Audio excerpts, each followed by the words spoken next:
అసలు పైల్స్ అంటే ఏంటి? పైల్స్ అంటే ఏంటి?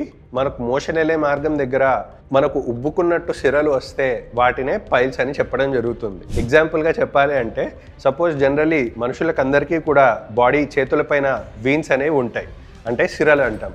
వీన్స్ అందరికీ తెలిసినా బయటికి తెలిసినా తెలియకపోయినా కొందరికి మాత్రం ఎవరైతే బాగా బాడీ బిల్డింగ్ చేస్తారో వారికి కింద నుంచి కండ బాగా పెరిగి లోపల ఎక్కడ ఉన్న సిరలు కూడా బయటికి ఎట్లయితే ఉబ్బుకొని ఉంటాయో అదేవిధంగా మోషన్ వెళ్ళే మార్గం దగ్గర కూడా వీన్స్ అనే సిరలు ప్రతి ఒక్కరికి కూడా ఉండడం జరుగుతుంది. ఎవరైతే మోషన్కి వెళ్ళేటప్పుడు ఎక్కువసేపు ముక్కుతుంటారు, కాన్స్టిపేషన్ ఆర్ స్ట్రైనింగ్ అవుతున్నారు టాయిలెట్ సీట్ పైన, ఆర్ ఎక్కువసేపు కూర్చుంటున్నారు, వారిలో ఏమవుతుంది, ఇందాక మనం చెప్పుకున్నట్టే చేతులపైన సిరలు అందరికీ కనపడకపోయినా కొందరికి బాగా బయటకు ఎట్లయితే ఉబ్బుకొని ఉంటాయో అదేవిధంగా మోషన్ వెళ్ళే మార్గం దగ్గర నార్మల్గా ఉన్నాయా లేవా అన్న సిరలు కాస్త ప్రెషర్ పెట్టి ఉబ్బుకొని అవి బాగా ఉబ్బుకున్నప్పుడు మోషన్ ఎప్పుడైనా గట్టిగా వెళ్ళినప్పుడు నాన్ వెజ్ తిన్నప్పుడు బ్లీడింగ్ లాగా వచ్చేదే మనకు పైల్స్ అంటాం.